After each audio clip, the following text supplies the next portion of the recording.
Je vais voir ici la collinéarité en géométrie dans un espace 2D, dans R carré. Alors, la première des choses, c'est que on distingue différents types de géométrie. Alors, on a ce qu'on appelle la géométrie affin ou affine, la géométrie euclidienne, c'est celle d'Euclide, voilà, et on a une géométrie, d'autres types de géométrie, qui sont autres que la géométrie affine ou affin et la géométrie euclidienne, c'est des autres géométries. Alors, donc ici je suis dans R carré. Qu'est-ce que je peux dire? Je peux dire que tout est basé sur la dépendance ou l'indépendance linéaire.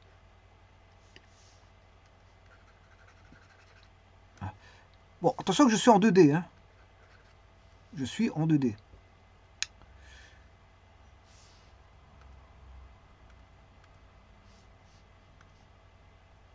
Parce que si vous êtes en 3D, bon, l'interprétation n'est pas la même pour la dépendance ou l'indépendance. C'est-à-dire, petit instant parce que je suis en train de noter, j'essaie de noter ici. Voilà, c'est fait. Alors, ce que je voulais dire, c'est que on a des vecteurs qui sont liés. Ce sont des vecteurs, c'est la dépendance linéaire. Ils sont vecteurs linéairement dépendants et des vecteurs qui sont non liés, c'est-à-dire ils sont libres. S'ils sont libres, ce sont des vecteurs linéairement indépendants. Bon. Alors en 2D, c'est pas la même chose qu'en 3D. Au niveau de l'interprétation géométrique, parce que si je prends l'indépendance linéaire,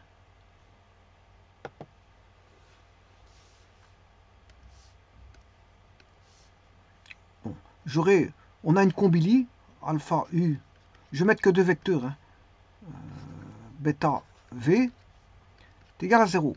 Bon, de deux choses l'une. Soit les vecteurs sont linéairement dépendants, et donc les vecteurs sont liés, donc c'est-à-dire des vecteurs non libres, ou soit on a des vecteurs linéairement indépendants, c'est des vecteurs qui sont, s'ils sont liés, vecteurs liés, là c'est des vecteurs libres. Ils sont indépendants, ils sont libres. Ce sont des vecteurs non liés.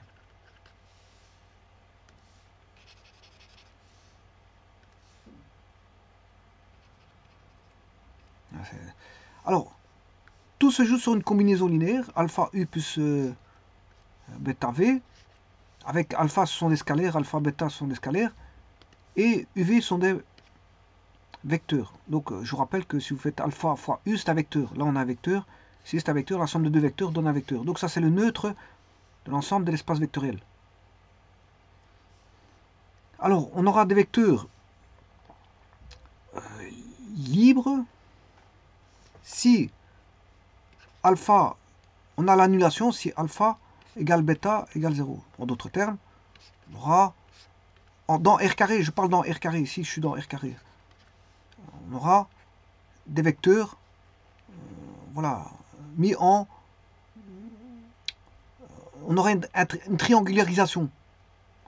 Alors ici, on peut avoir soit alpha égale 0, bêta différent de 0, ou on peut avoir bêta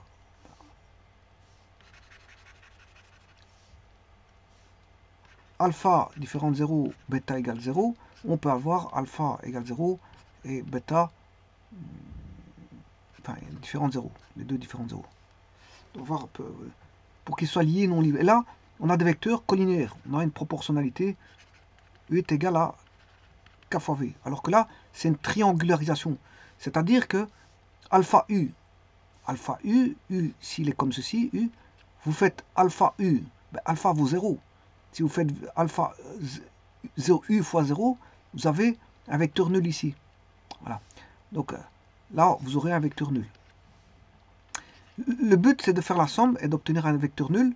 Donc à ce moment-là, si je prends un vecteur ici V, voilà, bien sûr, ici c'est alpha U. Hein. On a alpha fois U. Voilà. Par contre, là, on aura bêta fois V. Donc, si bêta est plus grand que 1, ben, il sera plus grand que V. Si bêta est négatif, il va dans l'autre sens. Voilà, etc. C'est bon. Et si alpha comprend entre 0 et 1, ben, il est plus petit que V, et positif. Donc là, on a bêta V. Et si vous multipliez par 0, vous allez obtenir aussi le vecteur nul. Et la somme de ces deux vecteurs nuls donne le vecteur nul. Qui est là. Ouais, ça, quand on a ça, on a ce qu'on appelle un triangle. On n'a pas de parallélisme. Je parle dans R carré, parce que si vous êtes dans R cube, celui-ci va correspondre à des vecteurs non coplaneurs, c'est-à-dire que vous avez deux vecteurs qui sont dans un plan, et le troisième n'est pas dans le plan. Le troisième n'est pas dans le plan. Celui-ci n'appartient pas au plan pi, qui serait le plan des deux vecteurs qui sont là-bas, en bas. Pi, ça c'est pi, plan pi. Plan pi contiendrait ce vecteur-là et ce vecteur-là, mais pas le vert. Donc ils sont non coplanaires. Par contre, là dans R cube, ben, là on aurait trois vecteurs dans le même plan. Ouais, c'est coplanaire. Donc, suivant qu'on est dans R cube ou dans R carré, l'interprétation n'est pas la même. Ici, les vecteurs liés, ça veut dire on a du parallélisme. Alors, on a du parallélisme confondu ou distinct. Voilà. Et c'est sur base de ça qu'il faut comprendre la collinéarité. Voilà, c'est sur base de ça.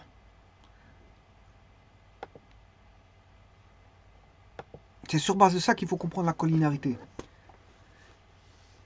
Parce que, bon, tout d'abord, je vais reprendre ce que je viens de voir, ici. Si je dois prendre un des deux cas, c'est parce que ça s'interprète de la même manière. Si, donc on a un vecteur, des vecteurs liés, c'est-à-dire des vecteurs non libres.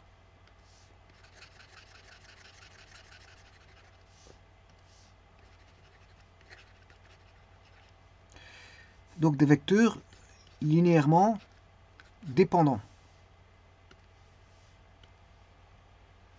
Voilà, ils sont dépendants. Alors, supposons que je prenne alpha égale 0 et que bêta soit différent de 0. Donc on aura alpha u plus bêta v doit être égal à 0. Ben, comme là, ils sont linéairement indépendants, enfin dépendants, ça veut dire qu'il y en a une qui est combinée de l'autre. Voyons voir, si alpha vaut 0, on a bêta fois v, ouais, ça fait le vecteur nul ici.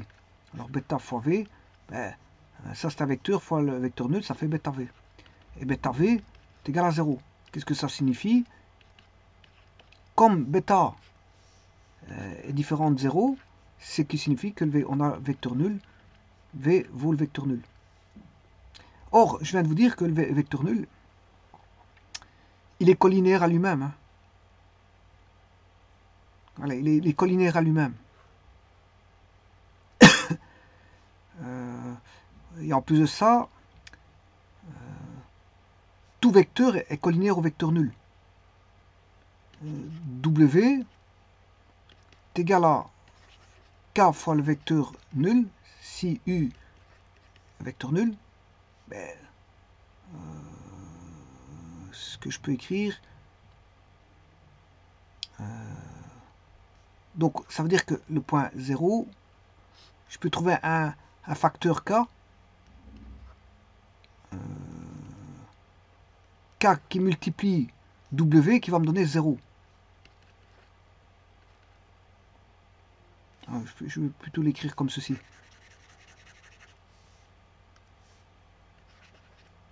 Il suffit de prendre k égale 0. suffit de prendre k égale 0. Si je prends k, ça c'est un vecteur quelconque, w, si je fais k égale 0, ben, le vecteur nul, il est collinaire, enfin tout vecteur est collinaire au vecteur nul. Parce que le vecteur nul, il est collinaire à lui-même. Il est collinaire à lui-même, mais tout vecteur est collinaire au vecteur nul. Je sais trouver un facteur k qui multiplie le vecteur w pour avoir le vecteur nul. Alors on peut dire ça comme ça. Donc on peut comprendre que tout vecteur est collinaire au vecteur nul. En prenant bien sûr k égale 0. Bon, maintenant, supposons que je prenne... bon, si je prenais bêta égale 0, j'aurais la même considération. Mais il faudrait, si je prends cette fois-ci alpha différent de 0 et bêta égale 0, j'aurai la même interprétation. Maintenant, voyons voir alpha différent de 0 et bêta différent de 0. Là, on va voir alpha u plus bêta v égale 0. Bon, on aura alpha u est égal à moins bêta v, u est égal à moins bêta sur alpha. Alors, alpha est inversible, hein, puisque alpha est différent de 0. Alpha est différent de 0, donc il est inversible. Bêta, voilà, on a ceci. Donc, vous voyez que là, on a k fois v. Donc, u est collinaire à v. Donc, ils sont parallèles. Il existe une combinaison linéaire entre v et k. Entre v et k. Entre v et k. Et donc, v voudra quoi? Moins alpha sur bêta, bêta étant inversible, puisque différent de 0, fois u. Donc, là encore une fois, v proportionnel à u. Donc, on a k' qui est l'inverse, qui est égal à, bien sûr, 1 sur k de v.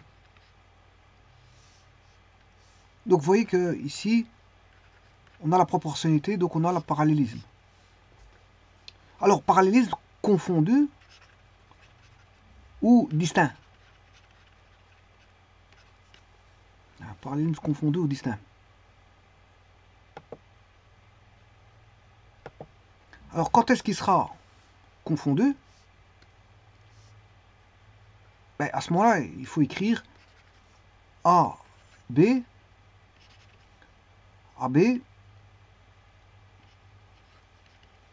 égale k fois, alors je dois reprendre la même lettre, AC. Donc comme ça, j'aurai le vecteur AB ici.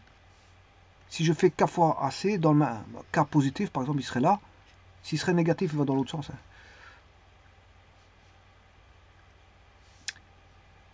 Là, on aurait k fois AB, et k fois AB me donne le vecteur AC. Là, c'est collinaire, c'est-à-dire les trois points sont alignés ici. A, B, C.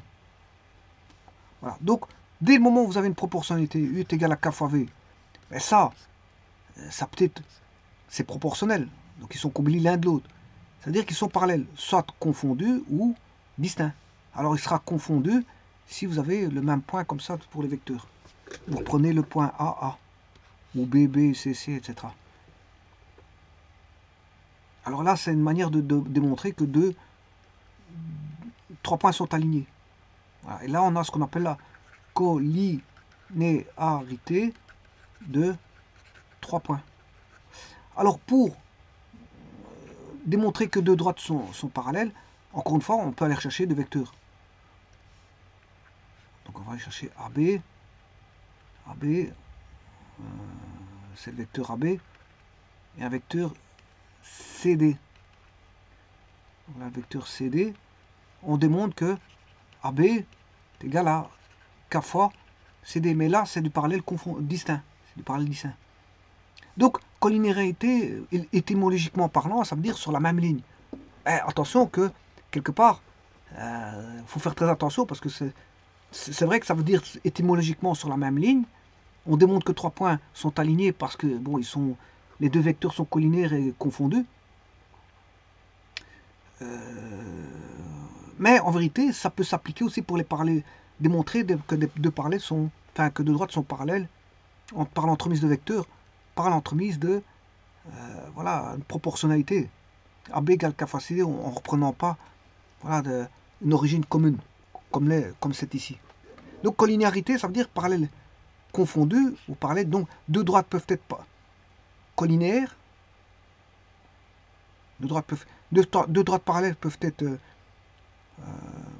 enfin deux droites parallèles confondues ou distinctes peut ramener à des vecteurs collinaires confondus ou distincts.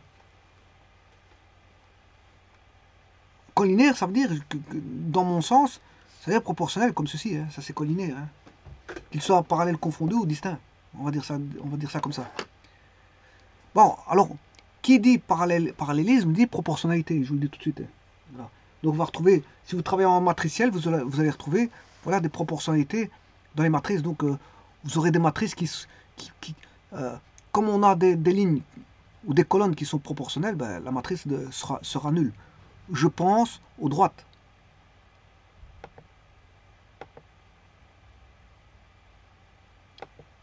Petit instant.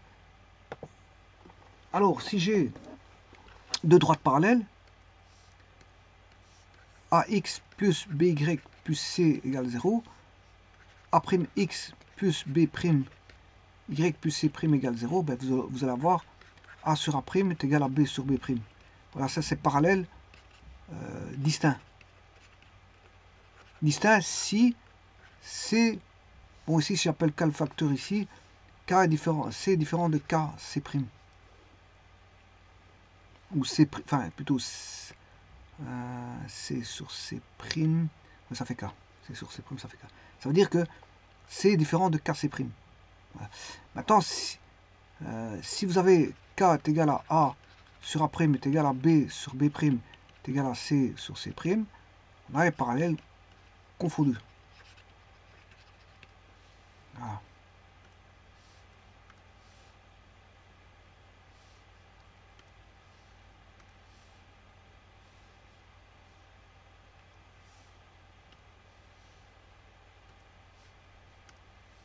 Alors, ici, c'est la notion de produit scalaire qui met en avant deux vecteurs, la norme de deux vecteurs, ainsi que le cosinus de l'angle.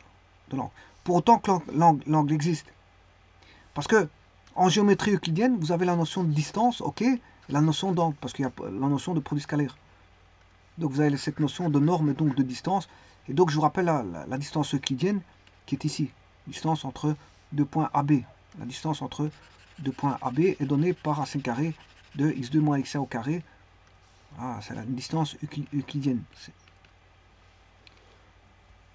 Alors donc dans la distance euclidienne, ben, il y a les notions de distance et d'angle. Alors pourquoi je dis ça? Parce que dans la géométrie euclidienne, il n'y a pas ça. Bon, on peut démontrer beaucoup de choses en géométrie euclidienne, sans parler voilà, de distance et d'angle. Il y a suffisamment de démonstrations qui font appel aux notions de proportionnalité pour, on va dire, pour ne pas aller vers la géométrie euclidienne. C'est une géométrie élémentaire, on va dire, la géométrie. Elle possède pas mal d'objets, mais je veux dire, elle n'est pas... la géométrie, on va dire, affin, généralise la géométrie euclidienne, mais bon, elle ne possède pas tous les outils qu'a la géométrie euclidienne, parce que la géométrie euclidienne possède la notion de distance et d'angle, et ça fait beaucoup. Parce que, bon, maintenant, si vous avez des démonstrations avec des proportionnalités telles que voilà, ou des rapports, tels que voilà, théorème de Ménélaüs, théorème de Seva, ou encore les théorèmes de Thalès, bah, on ne fait pas forcément apparaître les angles.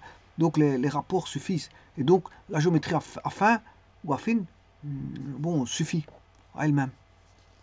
Donc vous voyez que la géométrie euclidienne est une géométrie un peu plus élaborée que la géométrie, on va dire, affine.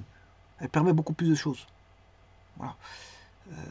Par rapport à la géométrie affine. Bon, la géométrie affine, on sait faire Thalès, on sait faire beaucoup de choses. Hein. Ben, bon, je veux dire, Du moment qu'on ne touche pas aux angles, aux distances, dire, on sait faire beaucoup de choses.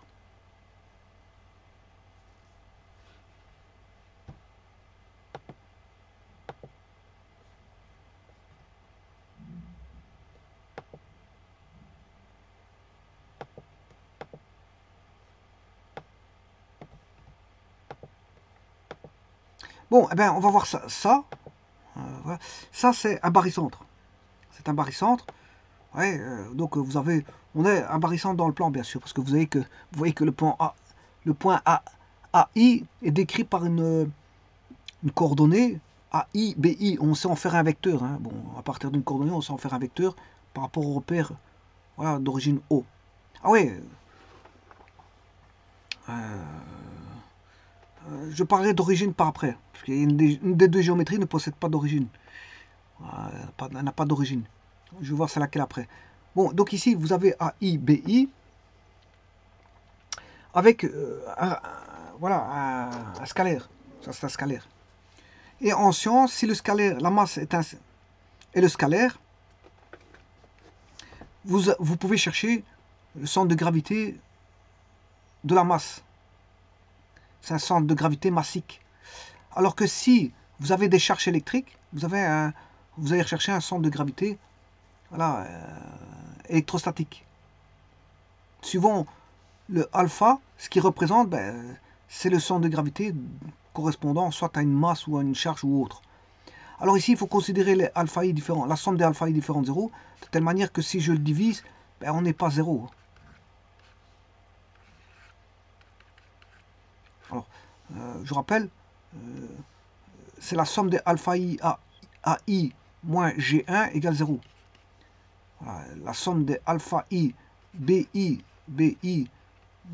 ça, voilà, c'est la coordonnée du point AI au niveau des ordonnées. Et AI, c'est la coordonnée du point AI au niveau des abscisses.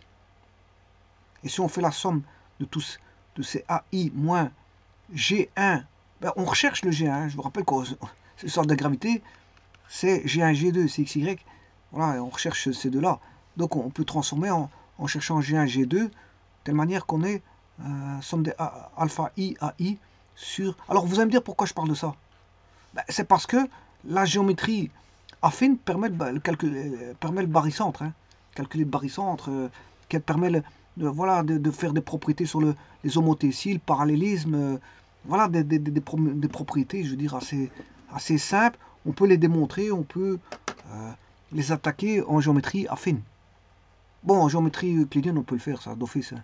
Mais en affine, permet les outils de calcul, voilà, du barycentre, démontrer le barycentre, calculer le barycentre, euh, le parallélisme, les translations, les homothéties. Voilà, ça permet beaucoup de choses en affin. On joue beaucoup avec des vecteurs. Voilà, géométrie affine joue beaucoup avec des vecteurs. Mais est-ce qu'il y a une origine? En fait, il n'y en a pas. Il n'y a pas d'origine. On joue avec des vecteurs, mais sans origine. On va dire ça comme ça. Alors, je rappelle que... Voilà. Donc, si je reviens ici, voilà la notion de collinéarité. Deux vecteurs non nuls, u et v, sont collinaires s'il existe un nombre réel k est égal à v k fois u. Autrement dit, deux vecteurs sont collinaires si l'un est multiple de l'autre. Donc il existe une proportionnalité k entre un des vecteurs par rapport à l'autre. Alors, puisque le vecteur v est non nul, voilà, ici ils ont tiré le vecteur v, alors le nombre réel k est forcément différent de 0. Le vecteur nul est collinaire à tous les vecteurs. Voilà, c'est ce que je disais tout à l'heure. Ça, le vecteur nul est collinaire à tous les vecteurs.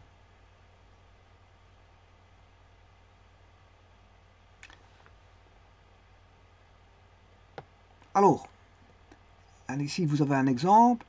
Vous avez U qui vaut 2 moins 3 en coordonnées, enfin en composante, je m'excuse, 2 moins 3, et V 4 moins 6. Alors, les V sont collinaires. Pourquoi? Parce qu'on a une proportionnalité qui est K égale 2.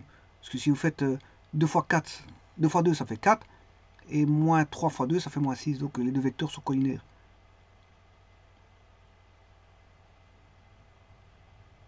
Alors, ça je peux le tester, ici.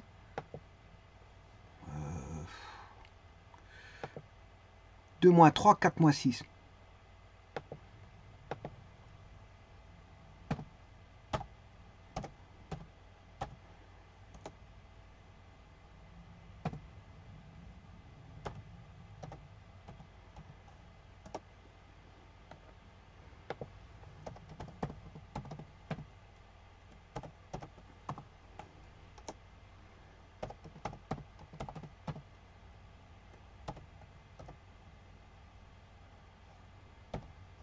vous voyez qu'il vaut 2 fois.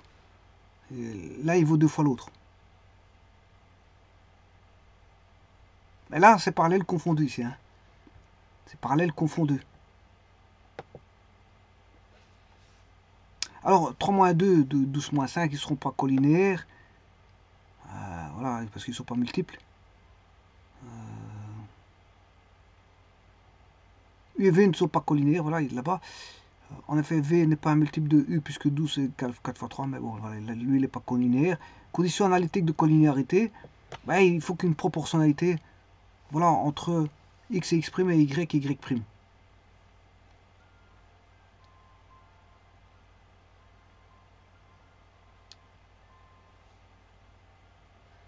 Alors, avantage, dès que l'on se situe dans un repère, cette formule est bien pratique. Inconvénient, il faut, avant de pouvoir appliquer cette formule, à calculer les coordonnées de deux vecteurs. Bon. Donc, c'est le produit en croix, ça. Hein. Produit en croix.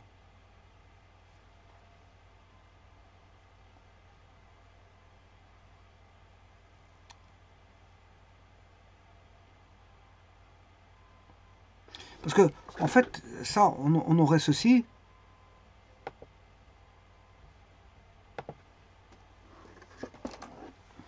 Le vecteur U égale X, Y. Le vecteur V', X', Y'. Bon, U, par exemple, est égal à K fois V. Ça veut dire que X, Y est égal à K fois X', Y'. Ça veut dire que X est égal à KX' et Y est égal à KY'. Mais c'est le même rapport. Voilà, donc, si j'isole le K, on a X sur X' est égal à K. Et là, on aura Y sur Y' égale K. Donc on aura K égale K, X sur X' est égal à Y sur Y'. Donc ça va induire que X, Y' est égal à Y, X'. Et c'est ça qui est indiqué ici. C'est ça qu'on a ici. Voilà.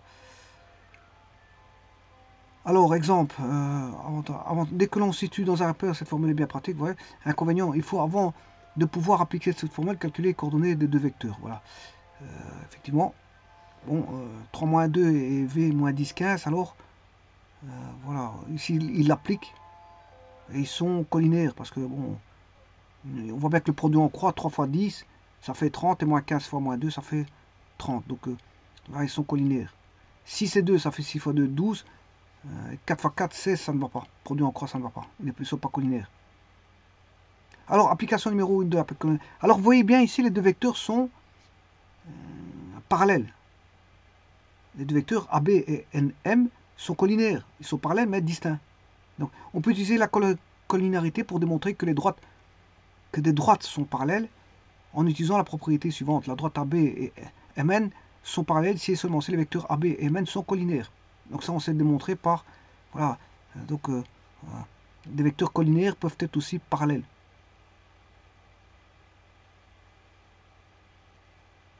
Alors, qu'est-ce qui doit être sur une même ligne quand on dit collinaire étymologiquement parlant? Ces trois points sont absolument doivent être sur le même support, les 3 points.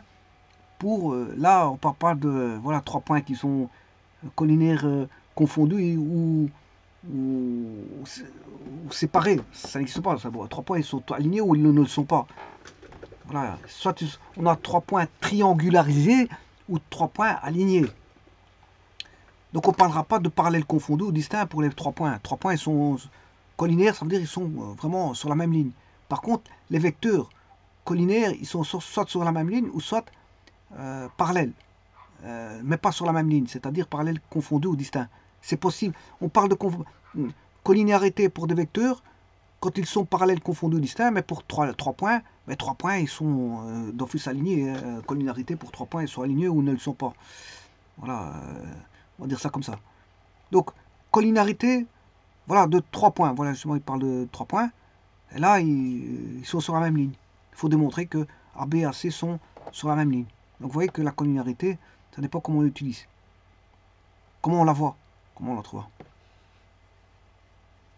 Alors on s'est démontré qu'ils sont collinaires. Voilà. Là, ils l'ont fait. Je veux dire, ils ont cherché AB. Voilà. Et puis ils ont cherché AC. Et AB est proportionnel à AC. Et comme tout à l'heure, 1 fois 6, ça fait 6. Et 2 fois 3, ça fait 6. C'est la même chose que tout à l'heure. Voilà. Bon. Alors maintenant, ça c'est pour la collinarité. Alors, sur Wikipédia, qu'est-ce qu'ils en disent? La collinéarité, c'est un peu plus élaboré bien sûr, parce que c'est une théorie qui en dit un peu plus. En algèbre linéaire, deux vecteurs UV d'un espace vectoriel E sont collinaires s'il existe un scalaire K tel que U est égal à K fois V, ou V est égal à K' fois U, ou K' serait l'inverse de K. Voilà. Deux vecteurs quelconques d'une droite vectorielle sont collinaires. Deux vecteurs quelconques d'une droite vectorielle sont collinaires quand elles portent sur un couple de vecteurs. La collinéarité est contraire de l'indépendance linéaire. Deux vecteurs UV sont collinaires si le couple UV est lié. Je l'ai montré tout à l'heure. Ça, c'est montré qu'il fallait que les vecteurs soient liés. J'ai montré que les vecteurs devaient être liés. Voilà, collinéarité de 3 points. J'avais commencé par ça en montrant que voilà, là les vecteurs sont liés. Parce que on a, pour avoir des vecteurs linéairement dépendants, c'est-à-dire liés, c'est-à-dire non libres, liés c'est non libre. Hein, voilà, quand vous dépendez de quelqu'un, vous êtes lié à la personne. Donc si c'est le même, quand le vecteur dépendant, c'est un vecteur lié, donc elle n'est pas libre parce qu'elle est liée à la personne. Donc c'est non libre. Eh bien, pour avoir non libre, il faut au moins un des scalaires qui soit non nul. Et c'est ça que j'ai montré, alpha égale 0, bêta différent de 0, ou bêta égale 0, à ce moment-là, alpha différent de 0, ou sinon, c'est les deux qui sont non nuls, c'est alpha et bêta différent de 0. Parce que si tous les scalaires sont nuls, à ce moment-là, c'est libre, c'est-à-dire non lié. C'est des vecteurs linéairement indépendants si tous les scalaires s'annulent. Or, pour avoir la proportionnalité, voilà, si il y a des vecteurs non nuls, enfin des scalaires non nuls, ça veut dire qu'il y a des combinaisons linéaires entre vecteurs. Ça veut dire qu'il y a des vecteurs liés à d'autres. Des vecteurs liés à d'autres. Alors que dans une combinaison, pour des vecteurs linéairement indépendants, aucun des vecteurs n'est lié à un autre. Aucun des vecteurs n'est lié à un autre.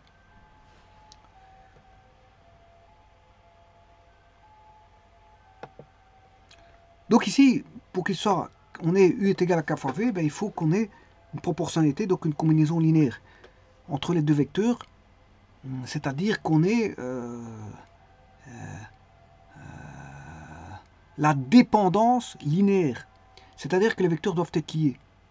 Donc on doit avoir le cas contraire de l'indépendance linéaire, le cas contraire, on a des vecteurs ici qui sont liés, donc non libres. Voilà.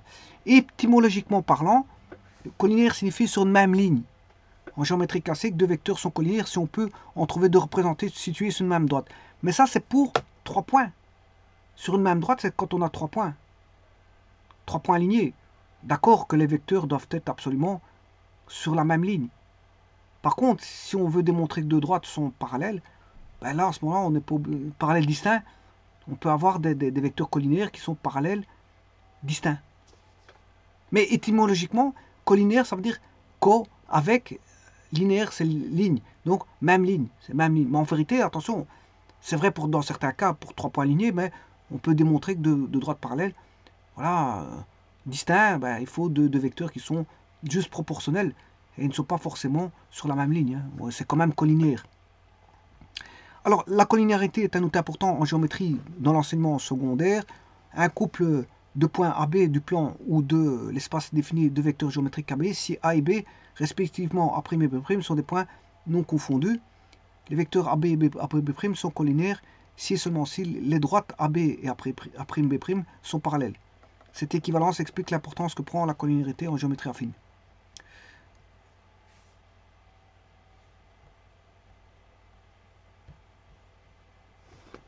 Alors, exemple, en toute dimension, si U est le vecteur nul, alors U et V sont collinaires pour tout V dans E, car U est égal à 0 fois V.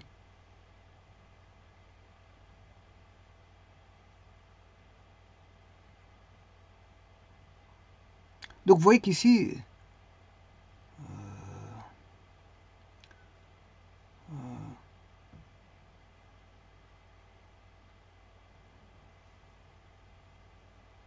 U et V sont toujours collinaires ici. Parce qu'il suffit de prendre K égale 0, j'obtiens U est égal à 0 fois V, donc voilà, j'ai une proportionnalité où K vaut 0.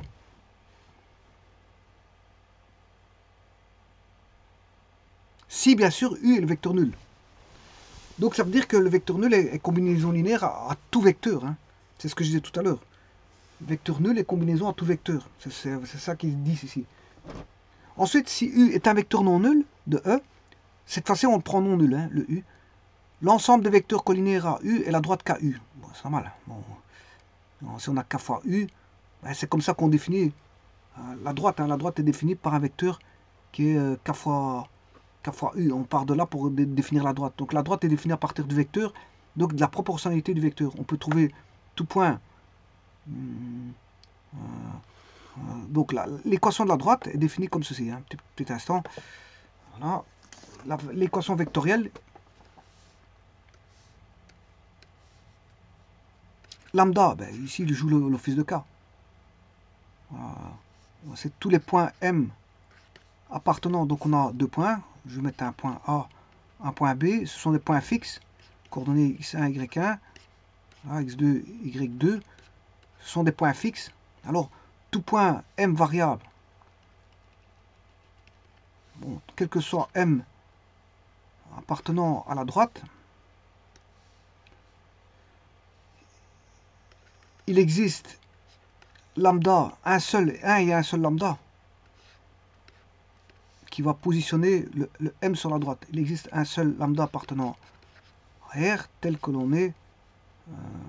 Bien sûr, il faut deux points, soit A et B, deux points du plan.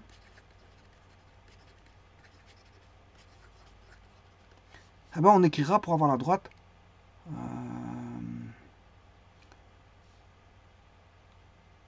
AM est égal K fois AB. AB étant fixe. A étant fixe et le M est variable. Et là, on a l'équation voilà, vectorielle de la droite. Donc, vous voyez que l'équation vectorielle de la droite est un cas de figure de collinéarité. U est égal à K fois V. Ah oui, attention qu'ici c'est lambda, hein, je m'excuse, c'est lambda.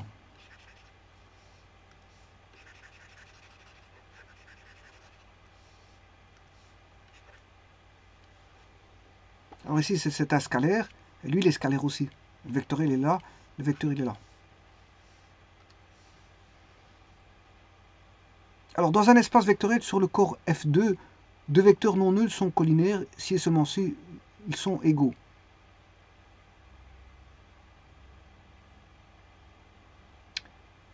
Alors, ça c'est...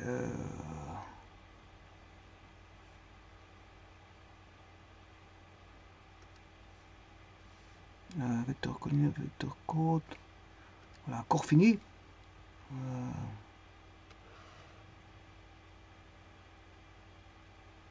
En algèbre, un corps fini, c'est un corps commutatif qui est fini. Un corps fini. C'est un corps... à l'isomorphisme près, un corps fini est entièrement déterminé par son cardinal qui vaut P exposant N, qui est toujours une puissance d'un nombre entier. Ce nombre, bien sûr, le P étant... c'est un nombre premier. On a une caractéristique de puissance d'un nombre premier, ce nombre de nombres premiers, ouais. Ce nombre premier étant sa caractéristique pour tout nombre premier P et tout entier non nul N. Il existe un corps de cardinal P exposant N qui se présente comme l'extension de degré N du corps premier Z, PZ. On sait trouver le cardinal, il vaudra toujours P exposant N, voilà, du corps fini. Les corps finis sont utilisés en théorie algébrique des nombres, où ils apparaissent comme une structure essentielle à la géométrie arithmétique. Donc vous voyez, ça c'est la géométrie arithmétique. On a une autre géométrie, par exemple, ici la géométrie arithmétique. Avec ses applications scientifiques. Voilà, ces applications scientifiques. Donc les corps finis sont utilisés en théorie algébrique des nombres, où ils apparaissent comme une structure essentielle à la géométrie arithmétique. Cette branche a permis, entre autres, de démontrer le dernier théorème de Fermat. Donc le théorème de Fermat a été établi grâce à des outils qu'il n'avait pas dans d'autres géométries. Ben, on l'a retrouvé grâce à la géométrie analytique, ça a permis de démontrer le théorème de Fermat. Alors, les corps finis ont trouvé une nouvelle application avec le développement de l'informatique en théorie des codes. Donc ça, c'est en informatique. Ils permettent par exemple de déterminer les codes correcteurs. Oui, attention que... Oui, c'est de l'informatique, mais adapté aux transmissions de données. Hein. Voilà, code correcteur. Voilà, code correcteur, c'est ceci. Code correcteur. Voilà, les codes correcteurs. Souvent désignés par le sigle anglais ECC, de l'anglais Error Correcting Code. ECC, Error Correcting Code, aussi appelé code correcteur d'erreur ou code de correction d'erreur, CCE, est une technique de codage, vous voyez bien que c'est de l'informatique, basée sur la redondance. Voilà, c'est de l'informatique basée sur de la redondance, mais attention, c'est pour les transmissions de données. Je vous rappelle, voilà, je vous le dis. Donc, elle est destinée à corriger les erreurs de transmission d'une information, plus souvent appelée un message, sur un canal de communication peu fiable. Vous voyez que vous avez un canal de communication, donc c'est en transmission. Les codes correcteurs d'erreur ont été construits ou codés, plutôt codés, pour les transmissions. Voilà, les transmissions, voilà, télécommunications. Alors, la théorie des codes correcteurs d'erreur ne se limite pas qu'aux communications classiques, radio, câble coaxial, fibre optique, etc., mais également aux supports pour le stockage comme les disques compacts, la mémoire vive et d'autres applications où la garantie de l'intégrité des données est importante. Voilà, ce sont des codes qui permettent de corriger, voilà, dans un environnement de communication peu fiable, de créer des codes qui vont corriger, voilà, les erreurs. Bon, et ça c'est la théorie des groupes, et on peut faire du chiffrage aussi, du codage, autre. Quand fini, on peut faire, voilà, cryptographie, déchiffrement, du chiffrage hein, de clés, voilà, par du codage, grâce à la théorie, voilà, comment on appelle ça, des corps finis.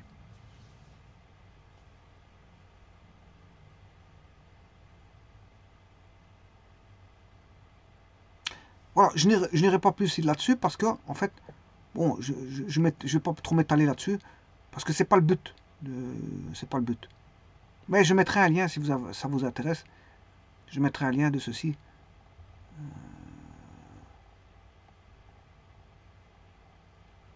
Qui n'est pas le but de la manœuvre ici.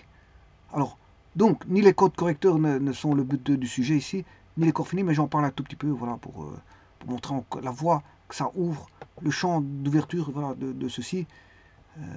Alors, je disais, j'étais à la collinarité.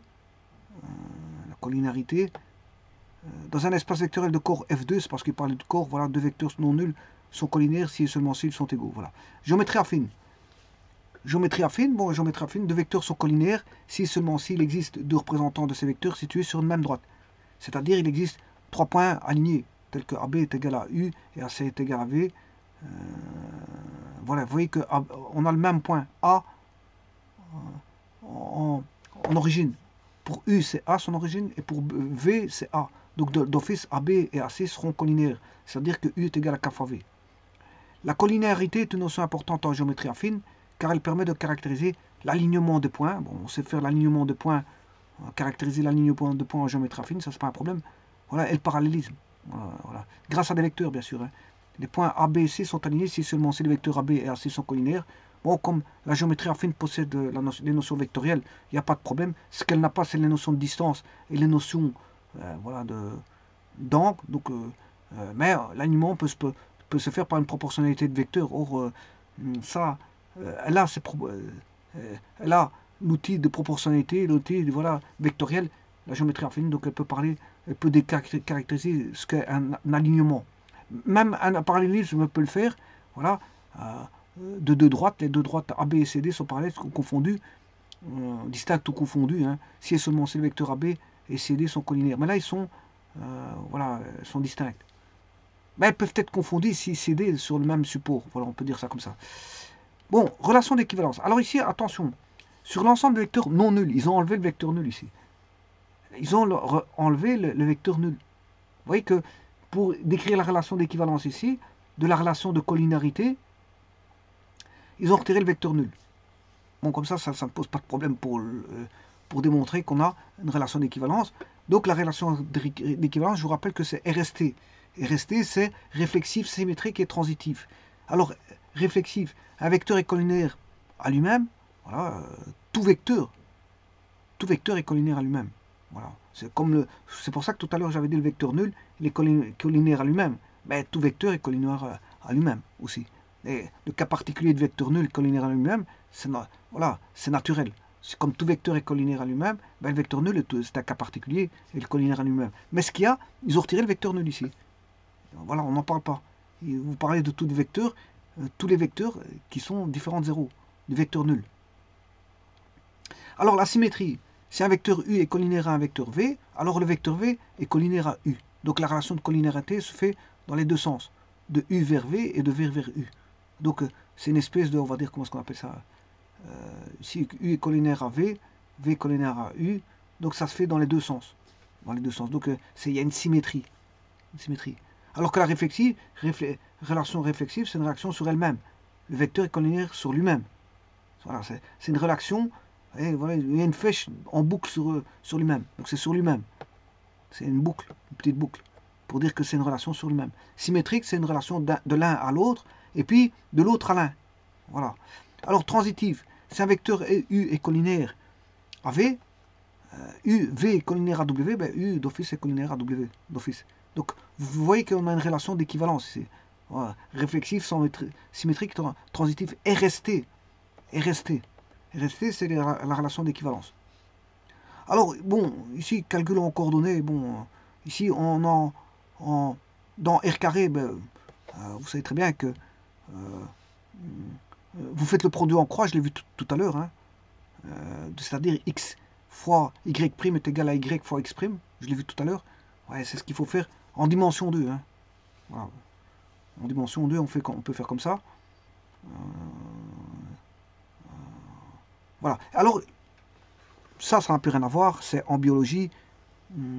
Qu'est-ce que c'est que comment on appelle ça, la collinarité? Ça n'a plus rien à voir. C'est quand on a le maintien de l'ordre des gènes entre deux génomes. Alors, donc on a l'ordre des gènes entre deux génomes. Là, à ce moment-là, si l'ordre des gènes est maintenu entre deux génomes, on appelle ça la collinarité. Bon. Alors, pour en revenir à notre géométrie affine, je vais terminer un petit peu par ça. Géométrie affine, elle est là. La géométrie affine, elle est là. Donc la géométrie affine, la géométrie des espaces affines, il s'agit grossièrement d'ensemble de points définis par des propriétés spécifiques permettant de parler d'alignement, de parallélisme, d'intersection. Les notions de longueur et d'angle lui sont toutefois étrangères. C'est normal parce que ça, c'est la géométrie euclidienne. Elles dépendent de structures supplémentaires traitées dans le cadre de la géométrie euclidienne. Bon. Ouais, donc on a une ouverture sur le champ de la géométrie euclidienne qui démontre pas mal de choses hein, en géométrie euclidienne. Elle se suffit à elle-même.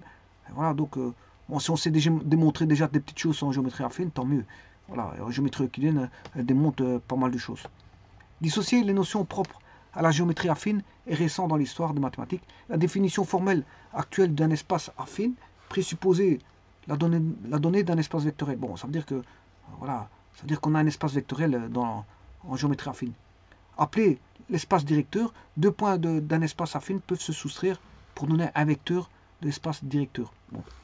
Parmi les résultats remarquables de la géométrie affine, on peut citer le théorème de Thalès en géométrie affine, hein, l'associativité du barycentre en géométrie affine, le théorème de Menelaus et de Seva, ce sont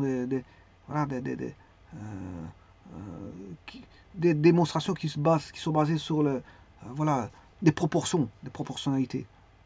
Voilà, c'est des proportionnalités. Alors, un certain nombre de résultats de la géométrie affine s'étendent dans le cadre de la géométrie projective. Le complémentaire d'un hyperplan projectif dans un espace projectif apparaît naturellement comme un espace affine. Le groupe de transformation d'un espace affine est appelé groupe affine. Il est engendré par les dilatations, les transvections et les translations. Certaines transformations, comme les inversions, ne préservent pas les propriétés de la géométrie affine.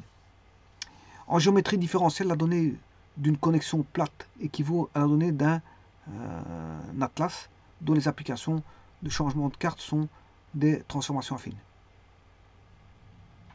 Voilà, ça c'est un petit peu une description, je veux dire, un petit peu sommaire de la géométrie affine, parce que si vous voulez savoir ce que c'est qu'un espace affin, bon, là, à ce moment-là, ça demande un petit peu plus d'ouverture de champ d'esprit, parce que c'est un peu plus, je veux dire, élaboré. Voilà, et ça, je vous le laisserai en lecture. On a les sous-espaces affins, voilà, des cas particuliers, caractérisation, voilà, on parle de barycentre, de parallélisme, etc. Bon, alors, dernière chose, c'est la géométrie euclidienne. Bon, pour opposer à la géométrie affine, la géométrie euclidienne commence avec les éléments d'Euclide, qui est à la fois une somme des connaissances géométriques de l'époque et une tentative de formalisation mathématique de ces connaissances. Les notions de droite, de plan, de longueur, d'air. Vous voyez qu'ici, il y a la longueur, hein, alors, qu'il n'y a pas en géométrie affine. Donc on ne peut pas faire ce qu'on veut en géométrie affine. Voilà, d'air, puisque si on a les longueurs, on a les caractérisations des airs, ils sont exposés, forment le support de... Oui, ce que je vais montrer avec les géométries affines, enfin l'espace affin, vous voyez que c'est beaucoup vectoriel. Hein. Regardez, AB plus BC égale AC, voilà, AB égale V, c'est beaucoup, voilà, des notions vectorielles. AB égale 0, ça veut dire que A égale B, BA égale moins AB, voilà. C'est des propriétés élémentaires sur les vecteurs, voilà, on va dire ça comme ça. Alors ici, il vous donne des exemples d'espace affine. Et alors, il y a une autre définition là-bas qui est donnée par des transformations. Voilà, A plus U plus V égale A plus V. Ce sont des transformations de translation, etc. etc. Voilà. C'est des écritures autres et des nouvelles définitions données sur des opérations de translation.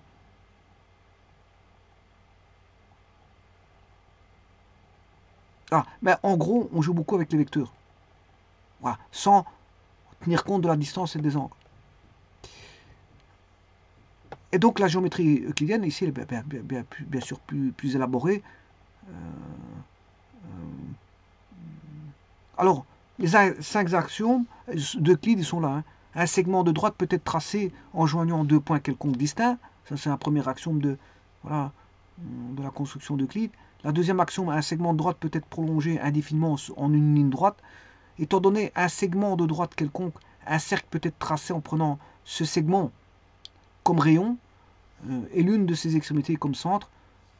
Tous les angles droits sont congruents. Si deux droites sont séquentes avec une troisième droite, de telle façon que la somme des angles intérieurs d'un côté est strictement inférieure à deux angles droits, alors ces deux droites sont forcément séquentes de ce côté-là. De ce côté. Voilà. Et donc, voilà, on a l'approche géométrique de l'algèbre, etc. etc. Bon, applications et nouveaux outils, espace euclidien et physique. Et des applications physiques, bien sûr. Motivation statistique, modèle linéaire de la géométrie, les espaces euclidiens, et ainsi de suite. Historique de l'approche linéaire, remise en cause de la géométrie d'Euclide. Bon, voilà, il y a ici un cinquième postulat, unification de Klein, Euclide et la rigueur, la réponse de Hilbert. vers d'autres géométries. Voilà, il y a d'autres géométries, comme je l'ai dit, dimension infinie, espace hermitien, l'espace de Minkowski.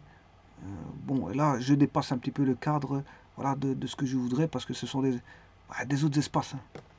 Je vous ai dit que géométrie, il n'y a pas que la géométrie euclidienne. Il y a d'autres géométries, il y a d'autres espaces et d'autres géométries, notamment la fin euclidien. Et puis il y a d'autres espaces, espaces de Hilbert, des espaces un petit peu spécifiques. Voilà, qui sont, bien sûr, qu'ils ont on va dire, qui sont fort utilisés, je veux dire, pour des théories très élaborées. Voilà, très élaborées.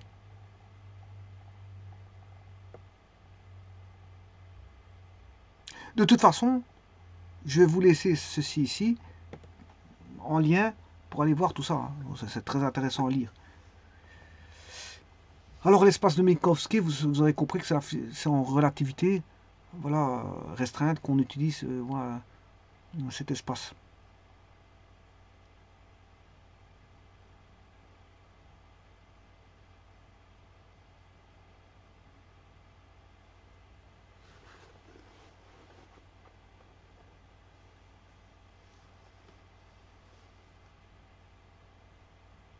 Alors, ici, il y a ça change un petit peu de la géométrie, bien sûr, des autres géométries, c'est normal, parce que, bon, on parle de vitesse de la lumière, bon, qui est une vitesse, je veux dire, qu'on ne peut pas dépasser.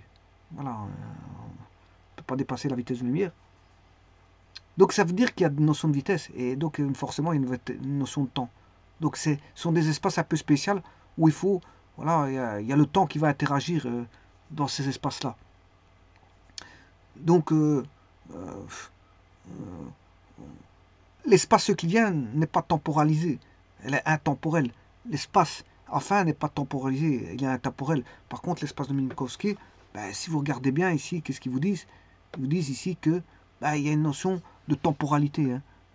Dans le monde de la relativité restreinte, la formule, bon voilà, ct carré moins x carré moins y carré moins z carré, qui est aussi une forme quadratique, joue un rôle.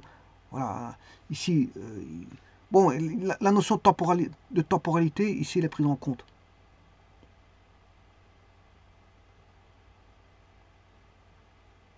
Voilà, parce que c'est l'ensemble des points à distance spatio-temporelle. Donc on comprend que c'est spatio-temporel.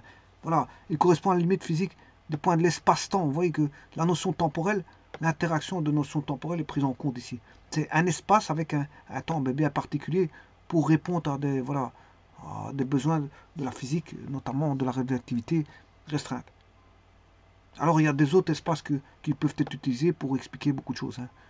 Voilà, quand on a des complications, voilà, à élaborer certaines théories, notamment pour, vous avez bien vu pour de Fermat, ben, c'est des autres outils mathématiques qui viennent, voilà, qui donnent plus d'éléments en mathématiques pour pouvoir répondre à des pour donner des réponses adaptées à un problème que d'autres mathématiques ne savent pas répondre. Donc on crée de nouveaux espaces, on crée voilà, de nouveaux outils, de nouvelles mathématiques qui vont, je veux dire, pouvoir essayer de tenter de répondre à un problème donné. Un problème donné. Je vous remercie.